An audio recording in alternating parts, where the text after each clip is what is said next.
प्यारे विद्यार्थियों, एक बार पुनः आपका कार्बनिक रसायन की कक्षा में बहुत बहुत स्वागत। कल मैंने आपको ऑनलाइन वीडियो शेयर किया था। आशा है आप लोगों ने उसे देखा है। मेरा आपसे ये अनुग्रह है कि आप अपने जो क्लास के और साथी हैं उनको इस बारे में इन्फॉर्मेशन दें। अगर वो इन व्हाट्सएप ग्रुप में अभी तक जुड़ नहीं पाए हैं तो उनको आप जोड़ने के लिए कहें, और जो लोग इस व्हाट्सएप ग्रुप में हैं आप उनको बताएं कि ये जो लेक्चर्स हैं हमारे सिलेबस के हैं, बहुत इम्पोर्टेंट है आपके लिए। और आपकी जो अटेंडेंस है, जब तक ऑफलाइन मोड पे क्लासेस नहीं होती है तो काफ़ी इस पे बेस्ड रहेगी। तो आपको हर लेक्चर को अच्छी तरह से पढ़ना देखना चाहिए और उसके अकॉर्डिंग अपनी तैयारी करनी चाहिए। मैंने पहले भी आपको कहा है कि इससे संबंधित जो मटेरियल है वो भी हम आपको प्रोवाइड कराएंगे, और अदरवाइज आपकी कोई इंक्वायरी हो तो भी आप हमारे साथ शेयर कर सकते हैं। कल मैं आपको जो कार्बनिक रसायन की पहली हमारी यूनिट है संरचना, क्रियाशीलता और क्रियाविधि, स्ट्रक्चर, रिएक्टिविटी एंड मैकेनिज्म, उसके अंतर्गत मैंने आपको कार्बनिक यौगिकों के अंदर किस प्रकार के बंध होते हैं और पोलर और नॉन पोलर बॉन्डिंग के बारे में थोड़ी प्राइमरी इंफॉर्मेशन शेयर की थी। आज उससे आगे अपन बात करेंगे कि जब मैंने कल आपको बताया था कि अधिकांश कार्बनिक यौगिक में सहसंयोजक बंध होता है, तो सहसंयोजक बंध जो बनता है वो इलेक्ट्रॉन के साझे से बनता है, शेयरिंग से बनता है। और इसके अंदर फिर क्या होता है कि इलेक्ट्रॉन, जैसे कल आपको मैंने बताया था कि यदि किसी की इलेक्ट्रोनेगेटिविटी ज़्यादा है तो जो वो इलेक्ट्रॉन शेड हैं वो अधिक इलेक्ट्रोनेगेटिव परमाणु के पास रहते हैं। इसके अंदर दो प्रकार के कोवैलेंट बॉन्ड होते हैं, localised bond and delocalised bond. Hindi में क्या कहेंगे इसको? लोकलाइज्ड यानी स्थानीयकृत बंध, और डीलोकलाइज्ड जो है वो कहलाता है आपका विस्थानीकृत। ये क्या होगा? तो मान लीजिए कोई सहसंयोजक बंध दो परमाणु के बीच में है, और यहां पर जो इलेक्ट्रॉन है इस बंध की, मैंने आपको कल भी कहा है कि बॉन्ड जो है वो क्या है? ये केवल इलेक्ट्रॉन का साझा है, इलेक्ट्रॉन का एग्रीमेंट है, शेयरिंग ऑफ द इलेक्ट्रॉन्स, उसको हम बॉन्ड फॉर्मेशन कहते हैं। तो बंध बनाने के लिए क्या है? इलेक्ट्रॉन की शेयरिंग होनी चाहिए, इलेक्ट्रॉन होने चाहिए। तो लोकलाइज्ड बॉन्ड भी होते हैं, स्थानीयकृत बंध उनको कहेंगे जहां पर कि इलेक्ट्रॉन की जो पोजीशन है, कौन से इलेक्ट्रॉन? जो शेयर्ड है, जो साझा किए हुए इलेक्ट्रॉन है, जो बंध बनाने में काम आए हैं, वो इलेक्ट्रॉन जो है वो एक ही जगह रहते हैं, फिक्स्ड हैं।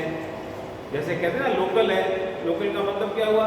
स्थानीय, मतलब उसका पता है, किसी भी समय उसको हम पता कर सकते हैं, वो स्थान उसका फिक्स है। इस प्रकार के जो बंध है उसको हम क्या कहेंगे? स्थानीयकृत बंध कहेंगे। जैसे कि ये एक कार्बनिक मॉलिक्यूल है, इसका नाम क्या है? एथीन। तो कार्बन कार्बन के बीच में डबल बॉन्ड है, एक सिग्मा इलेक्ट्रॉन है, एक पाई बॉन्ड से जुड़े हुए इलेक्ट्रॉन है। तो यहाँ पर ये कार्बन कार्बन के बीच के अंदर जो बॉन्ड है और जो इलेक्ट्रॉन है वो कहीं और कहीं नहीं है, केवल और केवल किसके बीच में है? दो कार्बन के बीच में है। तो इस प्रकार का जो बॉन्ड है जिसको हम आइसोलेटेड बॉन्ड भी कह सकते हैं। आइसोलेटेड यानी केवल एक ही बॉन्ड है, तो आइसोलेटेड बॉन्ड है, तो ये कहलाएगा आपका स्थानीयकृत बंध। अर्थात यहाँ पर सिग्मा इलेक्ट्रॉन और पाई इलेक्ट्रॉन इनकी पोजीशन क्या है, फिक्स है। मैंने कल आपको ये बताया था कि सिग्मा इलेक्ट्रॉन जो होते हैं वो हेड टू हेड ओवरलैपिंग के द्वारा बनते हैं सिग्मा बॉन्ड, और पाई बॉन्ड जो है कोलैटरल ओवरलैपिंग से बनते हैं, इसलिए पाई बॉन्ड जो है वो दुर्बल रूप से बनते हैं। तो जहाँ कंपैरिजन है, जहाँ यदि इलेक्ट्रॉनों को हटना है, इलेक्ट्रॉनों का यदि मूवमेंट होना है, तो मूवमेंट जो है पाई इलेक्ट्रॉन का आसानी से होगा, कम ऊर्जा से ही हो जाएगा कंपैरिजन करें यदि हम सिग्मा इलेक्ट्रॉन से। तो यहाँ पर ये स्थानीयकृत बंध है, यहाँ के इलेक्ट्रॉन फिक्स हैं जो कार्बन के बीच में ही है। इस प्रकार का जो बॉन्ड फॉर्मेशन है उसको हम बोलते हैं लोकलाइज्ड बॉन्ड। अब आप देखें, एक मैंने यहाँ ऑर्गेनिक कंपाउंड लिखा है, इसका नाम है 1,3-ब्यूटाडाइन। 4 कार्बन है इसलिए ब्यूट है, और जो डबल बॉन्ड है इसलिए डाइन है ये। अब यहाँ जो है 2 कार्बन, इनके अगर नंबरिंग कहीं से भी आप करेंगे तो इस प्रकार से इसका नाम 1,3-ब्यूटाडाइन ही होगा। तो यहाँ पर 1 और 2 कार्बन के बीच में डबल बॉन्ड है, उसके बाद 3 और 4 इन दोनों के बीच में डबल बॉन्ड है। तो यहाँ पर ये जो डबल बॉन्ड है इसमें एक सिग्मा बॉन्ड हो गया, एक पाई, फिर यहाँ सिग्मा, ये सिग्मा और पाई, इस प्रकार। तो यहाँ क्या होता है कि जो पाई बॉन्ड बना है, ये जो मॉलिक्यूल है मैंने आपको कल बताया कि डबल बॉन्ड में कौन सा संकरण होगा, sp2 संकरण। कार्बन की संकरित अवस्था में रहता है, sp2 संकरित अवस्था में रहता है। तो यहाँ पर एक p ऑर्बिटल जो है वो अनहाइब्रिड है, हर कार्बन के पास एक p ऑर्बिटल कैसा है, वो अनहाइब्रिड है। और अनहाइब्रिड जो ऑर्बिटल है वो प्रत्येक कार्बन में क्या होगा, sp2 हाइब्रिड ऑर्बिटल्स के परपेंडिकुलर होगा। ठीक है, 2 तल हो गए, एक तल तो किनका हो गया, sp2, 3 sp2 हाइब्रिड ऑर्बिटल्स, और जो ये जो शुद्ध p ऑर्बिटल है वो उनके कैसा होगा, लंबवत होगा। तो यहाँ ये परपेंडिकुलर है और सभी कार्बन के पास है। तो इन 2 कार्बन के बीच में क्या हो जाएगा, साइड में ओवरलैपिंग हो जाएगी, कोलैटरल ओवरलैपिंग हो जाएगी। और यहाँ पर भी क्या है पॉसिबिलिटी, ये कोलैटरल ओवरलैपिंग से ये पाई इलेक्ट्रॉन बन जाएंगे, पाई बॉन्ड बन जाएंगे। लेकिन अब आप देखें कि ये जो नंबर 2 और नंबर 3 के कार्बन है, इनके पास जो p ऑर्बिटल है वो भी आपस में क्या करते हैं, ये कोलैटरल ओवरलैपिंग यहाँ पर पॉसिबल है, क्योंकि यहाँ जो ये नाभिक से अधिक दूरी पे है। तो ये इलेक्ट्रॉन जो है यहाँ फिक्स नहीं है, यहाँ भी फिक्स नहीं है, बल्कि ये जो पाई इलेक्ट्रॉन है वो चारों नाभिक के ऊपर क्या करते हैं, विचरण करते हैं। यहाँ इस कार्बन का कोई इलेक्ट्रॉन जो है जो पाई बॉन्ड बनाने में काम आ रहा है, उसका क्या हो जाएगा, 3 नंबर पे 4 नंबर के कार्बन पे भी वो क्या कर सकता है, घूम सकता है, क्योंकि यहाँ पे सब क्या है, ये पास में p ऑर्बिटल्स होने से यहाँ एनर्जी कम हो जाती है, और इसलिए ये पाई इलेक्ट्रॉन को क्या पॉसिबिलिटी है इसके एक स्थान से दूसरे स्थान को जाने के लिए। जहाँ पर भी एक बात का आप ध्यान रखना कि कोई ऐसी सिचुएशन आ जाए, कोई ऐसी संरचना आ जाए जहाँ पर कि सिंगल बॉन्ड और मल्टीपल बॉन्ड, सिंगल बॉन्ड एकल बंध और बहुबंध, बहुबंध में आपके डबल और ट्रिपल बॉन्ड दोनों हैं, या कोई ऐसी पोजीशन है तो अल्टरनेट वे में आती है। कैसे आती है, एकांतर क्रम में आती है। जैसा कि यहाँ 1,3-ब्यूटाडाइन के केस में आपको स्पष्ट दिखाई दे रही है कि कार्बन के बीच में डबल बॉन्ड आया, फिर क्या आया, सिंगल बॉन्ड और फिर डबल बॉन्ड। कहने का मतलब है इस मॉलिक्यूल में क्या है, डबल बॉन्ड, सिंगल बॉन्ड और डबल बॉन्ड कैसे आ रही है, अल्टरनेट आ रहे हैं, एकांतर क्रम में आ रहे हैं। इस पोजीशन को हमेशा बोलते हैं संयुग्मन। हम क्या कह सकते हैं कि ये डबल बॉन्ड और सिंगल बॉन्ड कैसे हैं, ये संयुग्मन में है, अंग्रेजी में क्या कहेंगे, कॉन्जुगेशन। और ये बहुत इंपॉर्टेंट घटना है संयुग्मन। और हम ये भी आपको बताना चाहेंगे यहाँ पर कि जिन जिन यौगिकों में संयुग्मन होता है वो स्टेबल होते हैं, वो स्थायी होते हैं, उनकी एनर्जी कम होती है। एक बात आप हमेशा ध्यान रखें कि जिस सिस्टम की एनर्जी लो होगी, कम होगी, उसकी स्टेबिलिटी ज़्यादा होगी। लो एनर्जी मोर स्टेबल, इस बात को हमेशा आपको ध्यान रखना है।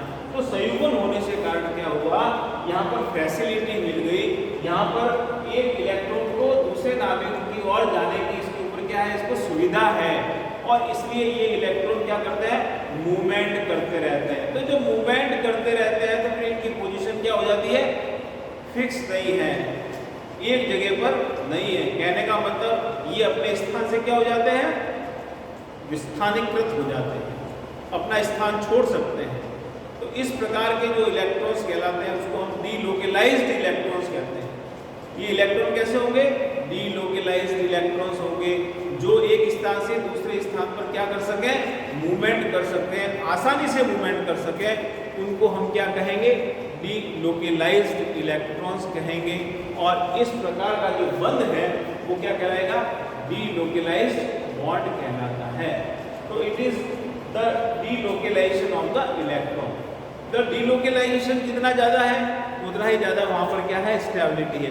एक और एग्जाम्पल के आधार पर जो आपको वेल नोन एग्जाम्पल है, आपने जो कक्षाओं में पढ़ा है, ये बेंजीन का मॉलिक्यूल है। ये स्ट्रक्चर किसकी है, बेंजीन के मॉलिक्यूल की है। अब आप इसमें देखें 3 डबल बॉन्ड है, और ये 3 डबल बॉन्ड कैसे हैं, एकांतर क्रम में आ रहे हैं। तो इसका मतलब ये कैसा है, कॉन्जुगेटेड सिस्टम है। यहाँ पर क्या है, संयुग्मन है। तो ये संयुग्मन होने से ये डबल बॉन्ड की पोजीशन फिक्स नहीं है। It is also the structure of benzene. इन दोनों के अंदर क्या है, दोनों बेंजीन के संरचना है, लेकिन यहाँ पे डबल बॉन्ड की पोजीशन जो है डिफरेंट है, लेकिन अणु तो वही है, प्रॉपर्टी वही है। तो यहाँ पर ये क्या है, डीलोकलाइजेशन हुआ है। इसलिए हम क्या करते हैं, बेंजीन को, और आगे हम पढ़ेंगे बेंजीन की स्ट्रक्चर के अंदर, तो ये बेंजीन का स्ट्रक्चर ये कैनोनिकल स्ट्रक्चर कहलाता है, इसको भी कैनोनिकल स्ट्रक्चर कहते हैं, और ये इसका क्या कहलाता है, हाइब्रिड कहलाता है। तो ये जो गोला है, जो डॉटेड लाइन से बताया गया है, वो क्या है, वो पाई इलेक्ट्रॉन्स हैं। और कैसे पाई इलेक्ट्रॉन्स हैं, ये डीलोकलाइज्ड, क्योंकि जब आपने यहाँ देखा कि ये जो डबल बॉन्ड है वो कैसे हैं, डीलोकलाइज्ड है, स्थानीकृत है, क्योंकि यहाँ पर सब जगह क्या है, हर कार्बन पे एक अनहाइब्रिड पी कक्षक होता है। अनहाइब्रिड पी कक्षक होने से ये जो पाई इलेक्ट्रॉन्स हैं वो 6 कार्बन के ऊपर विचरण कर सकते हैं। इसलिए इसको बेस्ट रिप्रेजेंटेशन जो होता है इसका, वो इस प्रकार से होता है। अंदर डॉटेड लाइन से क्या बताया गया है, ये इलेक्ट्रॉनों का प्रोग्राम बताएगा। कौन सा electron, pi electron. It is the delocalisation of pi electrons. तो जहां कॉन्जुगेशन है वहां पर इलेक्ट्रॉन्स का मूवमेंट इजी हो जाता है, और उस बंध को हम विस्थानीकृत बंध या विस्थानीकृत इलेक्ट्रॉन्स कहते हैं। तो जब ये बात हो गई है कि इलेक्ट्रॉन का ट्रांसफर हो सकता है, इलेक्ट्रॉन का मूवमेंट इजी हो सकता है, तो इलेक्ट्रॉनों के मूवमेंट को बताने के 2 तरीके हैं। कल मैंने आपको बताया था कि 2 तरीके से जो है कोई सहसंयोजक बंध टूटता है, एक होता है होमोलाइटिक और एक होता है हेट्रोलाइटिक। तो जैसे कि नोटेशन कैसे करें, तो यहाँ पर यदि इसको मान लीजिए होमोलाइटिक फिजन होता है, तो उसमें क्या होता है, एक इलेक्ट्रॉन इसके पास, एक इलेक्ट्रॉन इसके पास, और टूट जाता है ये, एक एक इलेक्ट्रॉन ए और बी के पास जाता है। तो ये इलेक्ट्रॉन को बताने का, मूवमेंट बताने का ये तरीका है, इसको बोलते हैं fish hook arrow. Fish hook arrow बोलते हैं इसको।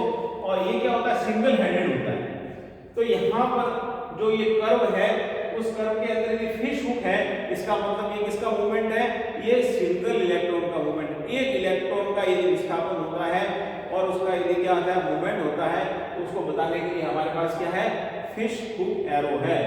तो यहाँ पर ये होमोलाइटिक फ्यूजन आपने कल देखा। और यदि 2 इलेक्ट्रॉन का मूवमेंट होता है तो फिर हम उसको इस प्रकार से बताते हैं, इस कर्व से बताते हैं। इस कर्व के अंदर जो हेड है, वो हेड तो किस ओर रहता है, जिसके पास इलेक्ट्रॉन जाता है, और टेल जो है जहां से इलेक्ट्रॉन जा रहा है। तो ए से बी में जा रहा है यदि, तो ये डोनेशन जहां से हो रहा है वहां टेल है, और एक्सेप्टर जो है उसके पास क्या है, हेड है इसका। इसको बोलते हैं अपन कर्व। तो ये कर्व एरो नोटेशन है, इस प्रकार से आयन बनते हैं। और जैसे मैंने आपको ये बताया कि कभी कभी इलेक्ट्रॉनों के डीलोकलाइजेशन के कारण, इलेक्ट्रॉनों के मूवमेंट के कारण बहुत सारे स्ट्रक्चर हो जाते हैं। तो एक स्ट्रक्चर दूसरे स्ट्रक्चर में क्या होता है, इंटरचेंज हो जाता है due to the electron movement. तो ये जो स्ट्रक्चर है हालांकि एक ही मॉलिक्यूल का है, तो इसको हम जब बताएंगे तो इनके बीच में क्या है, डबल हेडेड एरो लगाते हैं। डबल हेडेड एरो जो है बहुत सारे स्ट्रक्चर पॉसिबिलिटी यदि किसी हो, इलेक्ट्रॉन के मूवमेंट के कारण कोई एक मॉलिक्यूल के बहुत सारे स्ट्रक्चर्स हो रहे हो, तो उसका मतलब क्या है, उनके बीच में आपको क्या लगाना है, डबल हेडेड एरो लगाना होता है। तो इन दो चीजों को इंपॉर्टेंट है, लोकलाइज, डिलोकलाइज और कॉन्जुगेशन। अब क्या है कि कुछ इलेक्ट्रॉनिक प्रभाव है, जैसा इलेक्ट्रॉन का मूवमेंट हमने देखा, तो यहाँ पे जो बॉन्ड फॉर्मेशन होती है, उसके बाद जो कार्बनिक यौगिक हैं उनके अंदर जो बंध है वो बंध प्रभावित होते हैं। वो किसके द्वारा प्रभावित होते हैं, कुछ इलेक्ट्रॉनिक प्रभाव के द्वारा प्रभावित हैं। तो अब ये जो इलेक्ट्रॉन के प्रभाव है ये परमानेंट है और एक टेम्परेरी टाइप के भी होते हैं। तो इनका क्या होता है कि फिजिकल प्रॉपर्टीज में बहुत ज्यादा योगदान है। ये जो इलेक्ट्रॉनिक प्रभाव है ये क्या होते हैं, कार्बनिक यौगिकों के भौतिक गुण को प्रभावित करते हैं। तो हम जब किसी अभिक्रिया को समझेंगे, जब हम किसी मॉलिक्यूल की स्टेबिलिटी को समझेंगे, तो हमको क्या है, उस इलेक्ट्रॉनिक इफेक्ट को समझना भी बहुत आवश्यक होता है। तो इसके लिए हम उनकी जानकारी अच्छी तरह से रखें अपने पास और उसके आधार पर हम क्या है किसी निष्कर्ष पे पहुंचते हैं। तो जो आपके सिलेबस में है इलेक्ट्रॉनिक इफेक्ट्स, वो हम आप यहाँ डिस्कस करेंगे। पहला जो इलेक्ट्रॉनिक इफेक्ट है वो कहलाता है प्रेरणिक प्रभाव।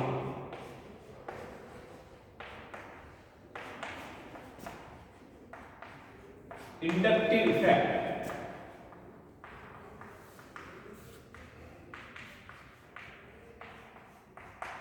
प्रेरणिक प्रभाव, जैसे कल आपको मैंने कहा था कि यदि मान लीजिए कोई सहसंयोजक बंध बना है और किस किस के बीच में बना है, समान परमाणुओं के बीच में बना है, या फिर जिनकी विद्युत ऋणता समान है या लगभग समान है, तो ये जो इलेक्ट्रॉन है वो कहाँ रहते हैं, दोनों के बीच में रहते हैं। और ये जो बंध है वो कैसा कहलाता है, अध्रुवीय, नॉन पोलर। अब मान लीजिए कि ये कार्बन किसी एक ऐसे परमाणु से बंधा हुआ है जिसकी विद्युत ऋणता कार्बन से क्या है, ज्यादा है। ऐसी पोजीशन यदि होती है तब क्या होता है, तब क्या हुआ कि ये जो X है जिसकी इलेक्ट्रोनेगेटिविटी ज्यादा है, वो क्या करेगा कि इस कार्बन और X के बीच की जो इलेक्ट्रॉन्स है वो क्या है, उसकी ओर झुके हुए रहेंगे। इस प्रकार से बताएंगे इलेक्ट्रॉन गए तो नहीं है, ट्रांसफर नहीं हुआ है, लेकिन उनका जो है झुकाव उसकी तरफ है। किसकी तरफ, मोर इलेक्ट्रोनेगेटिव एटम की तरफ है। जैसे रस्सी खींचते हैं ना, तो जो ताकत वाला है तो रस्सी का झुकाव उसकी तरफ होता है।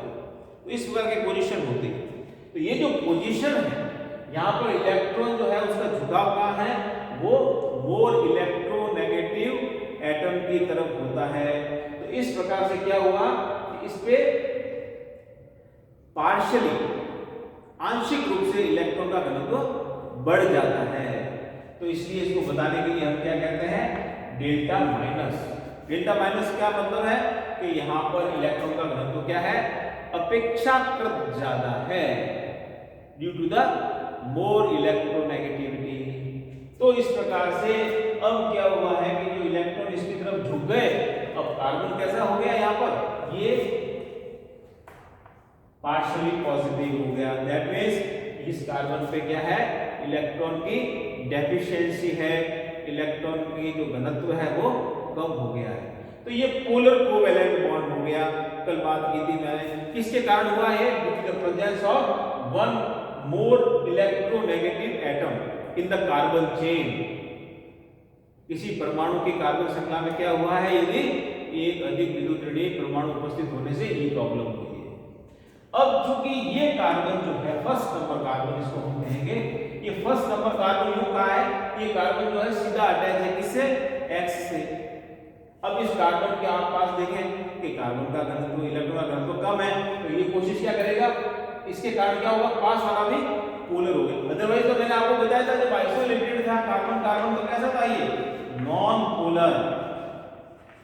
लेकिन क्या हुआ, the presence of this X it becomes the polar bond. अब ये भी कैसा हो गया है, ध्रुवीय हो गया है।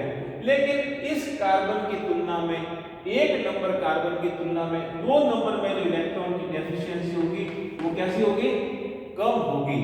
और ये जो प्रभाव है आगे तक बढ़ता तो है, लेकिन इसकी जो तीव्रता है, इसका जो प्रभाव है वो क्या है, कम होता जाता है। तो क्या था, C और X के बीच का जो सहसंयोजक बंध है पोलर हुआ, और यहाँ पर पार्शियल इलेक्ट्रॉन की डेफिशिएंसी हुई, और इसके कारण पास वाले के अंदर भी फर्क पड़ा, इसलिए इसका नाम रखा है प्रेरणिक प्रभाव। इंड्यूस्ड हुआ, पास में पोलर कोवेलेंट हुआ तो नॉन पोलर भी कैसा हो गया, पोलर हो गया, इसलिए ये क्या है, प्रेरणा ली, इंड्यूस्ड हुआ है। That's why it is known as the inductive effect. तो ये एक इलेक्ट्रॉनिक इफेक्ट है, परमानेंट इफेक्ट है, और ये परमाणुओं की फिजिकल प्रॉपर्टीज जो है, ये यौगिकों की फिजिकल प्रॉपर्टीज को क्या करता है, प्रभावित करता है। किसी भी हम यौगिक की फिजिकल प्रॉपर्टीज को यदि हम देखें तो उसमें कभी कभी यदि पॉसिबिलिटी है इंडक्टिव इफेक्ट यदि वहाँ प्रेजेंट है तो वो उससे इफेक्ट होते हैं, प्रभावित होते हैं। इनको 2 भागों में बांटा गया है। एक तो वे परमाणु या समूह जो कार्बन से अधिक विद्युत ऋणी है, समझा, यानी कि वे जो कि कार्बन की तुलना में इलेक्ट्रॉनों को अपनी ओर खींचने की अधिक क्षमता रखते हैं, एक वो समूह कहलाते हैं। तो वो जो समूह हैं उनके द्वारा जो प्रेरणिक प्रभाव उत्पन्न होता है उसको बोलते हैं -I प्रेरणिक प्रभाव। तो -I प्रेरणिक प्रभाव कौन से समूह करेंगे, जिनकी इलेक्ट्रोनेगेटिविटी कार्बन से ज्यादा है। तो फिर 2 भागों में बांटेंगे, एक तो कौन से हो गए, -I प्रभाव वाले समूह जिनकी इलेक्ट्रोनेगेटिविटी कार्बन से ज्यादा है। जैसे आप देखेंगे किसी ग्रुप में ऑक्सीजन, नाइट्रोजन, हेलोजन ये प्रेजेंट होंगे तो इनकी इलेक्ट्रोनेगेटिविटी ज्यादा होती है। जैसे कि ये है आपका फैमिली समूह है, जितने भी आपके हेलोजन्स हैं उनकी इलेक्ट्रोनेगेटिविटी ज़्यादा होती है, और ये सभी क्या करते हैं, ये इलेक्ट्रॉनों को कार्बन की ओर से अपनी ओर खींचते हैं। Cn है, COH, NO2, NH3+, NH2R,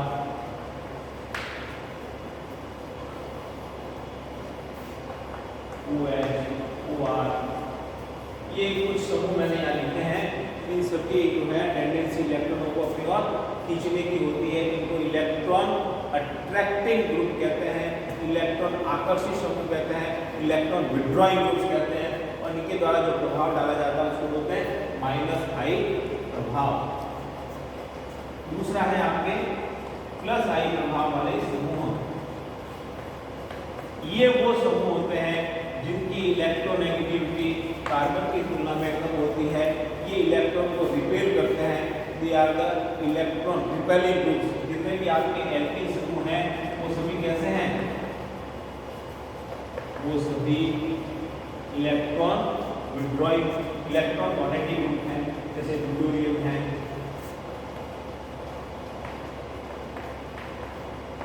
ये इलेक्ट्रॉनों को अपनी ओर से धकेलते हैं, प्रतिकर्षित करते हैं। तो इसके आधार पर कौन सा समूह उपस्थित है तो वो ही उसमें प्रभाव डालता है। तो मैं आपको कह रहा था कि ये जो प्रेरणिक प्रभाव है इसको आप अच्छी तरह से देखें, ध्यान करें, पढ़ें और इसकी एप्लीकेशन को भी देखते रहें, जिससे कहाँ यदि कोई भौतिक गुण प्रभावित होता है तो हमें पता चल जाए कि इसके कारण हुआ है। जैसे मैं आपको बताता हूँ कि अम्ल और क्षार, एसिड और बेस, इनकी जो स्ट्रेंथ है, इनकी जो क्षमता है वो इंडक्टिव इफेक्ट से प्रभावित। बहुत सारे कारक है, केवल इंडक्टिव इफेक्ट से नहीं होता है, बट यदि इंडक्टिव इफेक्ट है तो वो भी क्या करेगा, अम्ल और क्षार की जो अम्लता और क्षारीयता है उनको प्रभावित करता है। जैसे कि एक फॉर्मिक एसिड और ये एसिटिक एसिड, इन दोनों के अंदर आपको पूछा जाए कि प्रबल अम्ल कौन सा है, तो हम कहते हैं ये फॉर्मिक अम्ल जो है प्रबल है, एसिटिक अम्ल दुर्बल है। तो क्या कारण है, तो कारण क्या है? प्रेरणिक प्रभाव। देखिए यहाँ पर एक समूह लगा हुआ है, दोनों के अगर हम कंपैरिजन करें फॉर्मिक और एसिटिक एसिड में, तो अंतर क्या है? यहाँ पर H है, यहाँ पे क्या है? एल्किल ग्रुप है, और एल्किल ग्रुप का कैसा प्रभाव है? प्लस आई प्रभाव है। तो प्लस आई प्रभाव होने से क्या होगा? ये क्या करेगा? इलेक्ट्रॉन धकेलेगा, और इस प्रकार से ऑक्सीजन के पास इलेक्ट्रॉन ज्यादा रहेंगे। अब ये बंध जो है दुर्बल नहीं है, यहाँ से हाइड्रोजन को हटाना मुश्किल हो जाता है, आसानी से हाइड्रोजन नहीं निकलता है। तो इसलिए भी ये हाइड्रोजन जब आसानी से नहीं निकलेगा, इसका मतलब क्या है? H+ नहीं निकला, और H+ नहीं निकला इसका मतलब ये क्या है? दुर्बल अम्ल हो जाता है। अब आप इसको देखें, इसका नाम है मोनोक्लोरोएसिटिक एसिड। ये इसकी तुलना में प्रबल है, इसकी तुलना में भी प्रबल है। इसका क्या कारण है? क्योंकि यहाँ पर कौन सा समूह आ गया? हाइड्रोजन की जगह Cl समूह आ गया, और Cl समूह की जो प्रभाव कैसा है? -I प्रभाव। ये क्या करेगा? इलेक्ट्रॉनों को अपनी ओर आकर्षित करेगा। अब यहाँ पर हाइड्रोजन के पास इलेक्ट्रॉन की कमी है, ये OH का बंध दुर्बल हो जाता है, और H+ के रूप में आसानी से निकल जाता है, आयोनाइज हो जाता है। इसका मतलब ये कैसा है? आसानी से H+ देने वाला हो गया, अम्ल प्रबल है। तो आप यहाँ देखें कि -I प्रभाव होने से अम्ल की प्रबलता बढ़ती है, +I प्रभाव होने से अम्ल की प्रबलता घट जाती है। इसी प्रकार से यदि हम क्षारीयता की बात करें, हमको पता है कि अमोनिया ये कैसा है? क्षारीय है, क्योंकि जो इलेक्ट्रॉन दे सकता है उसको हम क्या कहते हैं? क्षार कहते हैं। जिसके पास देने के लिए इलेक्ट्रॉन है, इलेक्ट्रॉन डोनर यदि है, वो क्षारीय प्रकृति का होता है। तो यहाँ अमोनिया कैसा है? क्षारीय है। लेकिन इसका कंपैरिजन हम करें मिथाइल एमीन से, इन दोनों के अंदर कौन सा प्रबल क्षार है? ये जो दूसरा वाला है जिसके अंदर एल्किल ग्रुप लगा है। तो यहाँ पे ऑलरेडी नाइट्रोजन के पास इलेक्ट्रॉन देने के लिए है, बट इसके पास में क्या लग गया? +I प्रभाव वाला समूह लग गया, और इससे इलेक्ट्रॉन के देने की इसकी क्षमता में क्या हो गई? वृद्धि हो गई, इसलिए इसकी क्षारकता में वृद्धि हो गई। इस प्रकार से यदि +I समूह कोई लगा हुआ है तो वो क्षारों की क्षारकता में क्या करता है? वृद्धि करता है। एक मैंने इलेक्ट्रॉनिक इफेक्ट आपको यहाँ बताया, जिसके आधार पर हम कुछ भौतिक गुणों को समझा सकते हैं। अब आगे और भी कुछ और है। एक इसके साथ एक फील्ड इफेक्ट और होता है, जैसे इंडक्टिव इफेक्ट है, तो इसी के साथ एक फील्ड इफेक्ट भी होता है। तो ये जो फील्ड इफेक्ट लगता है वो लगता है आपके थ्रू स्पेस और सॉल्वेंट की प्रेजेंस पे। यदि सॉल्वेंट उपस्थित है तो सॉल्वेंट के जो मॉलिक्यूल्स हैं उसके आधार पर ये इफेक्ट होता है, लेकिन we can not distinguish between the inductive effect and the field effect. So that's why the collectively जो इस प्रकार का जो प्रभाव होता है उसको हम क्या कहते हैं? प्रेरणिक प्रभाव कहते हैं। तो आज के लिए बस केवल इतना ही, क्योंकि देखो मैंने आपको पहले ही बताया है कि यहाँ पर जो आप पढ़ चुके हैं उसका थोड़ा डीप और थोड़ा नॉलेज अपने को लेना है। आप इसको अच्छी तरह से पढ़ें, समझें। All the best, good luck.